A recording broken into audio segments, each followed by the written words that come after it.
I'd like to welcome everybody who tuned in to another exciting edition of Treasures in 2025.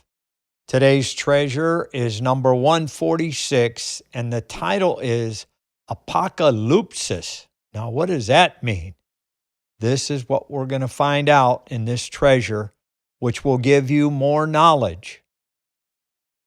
Now, what is the meaning of this Greek word? The answer is found in Strong's Concordance, number 602.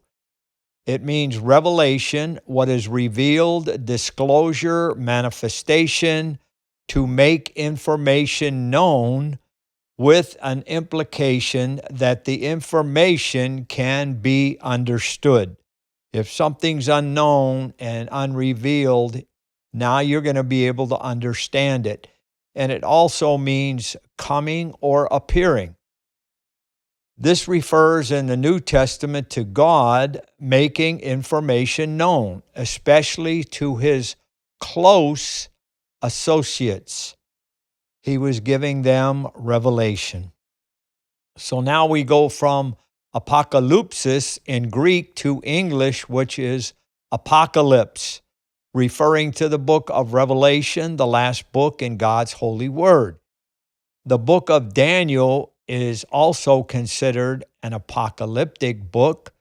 Why? Because it talks about the end times. Now I have a question. Why don't more people study Revelation or ministers preach from it? Before I get to the answer, I want to give you the book of Revelation is interpreted 5 different ways. Number 1, the preterist interpretation, end time prophetic prophecies were fulfilled in the century 70 AD, which would be the first century, the destruction of the temple. They said, well, that's all done. Let's find out if they're right. Number 2, historical interpretation events were fulfilled in the first century to the return of Jesus the Messiah. Number 3 belief is their allegorical interpretation. Revelation is an allegory or just a story symbolizing battles between good and evil. Number 4, the amillennial interpretation. The book represents 7 phases of church history. Number 5, this is the futuristic interpretation. Events from chapters 4 through 22 deal with the tribulation.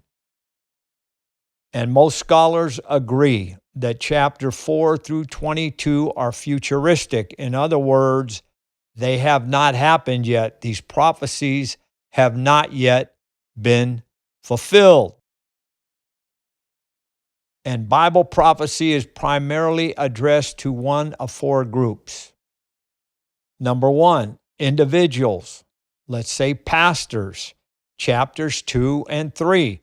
Number 2, Israel and the nation, chapters 7 and 1. The Jewish people.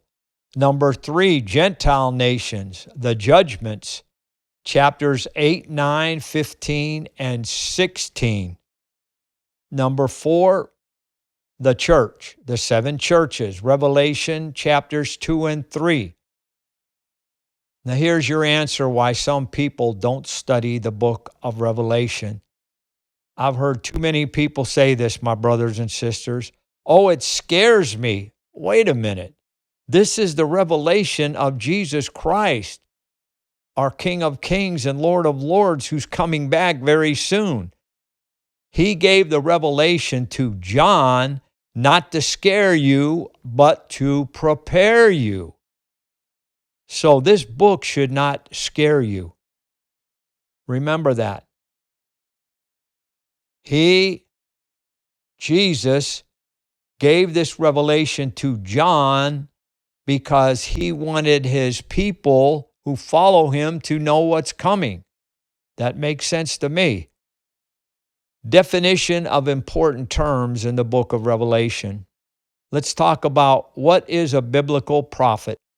A biblical prophet is a God-called man who through the inspiration of the Holy Spirit could foresee into the future by the use of dreams and visions and relate them through inspired utterances. John, Daniel, let's think about those two. Biblical prophecy. This is the inspired writings of holy men of God as recorded in the scriptures, which predict events often thousands of years before they come to pass. Think about that. They could predict that thousands of years before it came to pass. The Apocalypse. Again, the Apocalypse is from the Greek word Apokalupsis, meaning to uncover or unveil what is hidden. It is the Greek name for the book of Revelation, which was a vision given to the Apostle John while he was on the island of Patmos. Patmos is an island off the coast of Turkey. The book was originally written in Greek. In closing, the Apocalypse is a vision divided into 22 chapters. The vision reveals the types of judgments against the nations. Number 1, Revelation chapter 5 through 7, 7 judgments released from a 7-sealed book. Number 2, Revelation 8 through 10, 6 judgments released by 7 angels with trumpets. Number 3, Revelation 16, 6 judgments released by 7 angels with bowls or vials. Number 4, on the 7th seal there is silence, and the 7 angels with trumpets are released. Number 5, on the 7th trumpet, the 7th angel says, the kingdoms of the world belong to Christ. Number 6, on the 7th vial judgments, the 7th angel says, it is done. I hope this treasure brings you encouragement. Again, it's not to scare you, it's to prepare you. I hope this gives you more knowledge that you will want to study the book of Revelation. And I thank you for tuning in. And until we meet again, may the Lord bless you and guide your steps in 2025.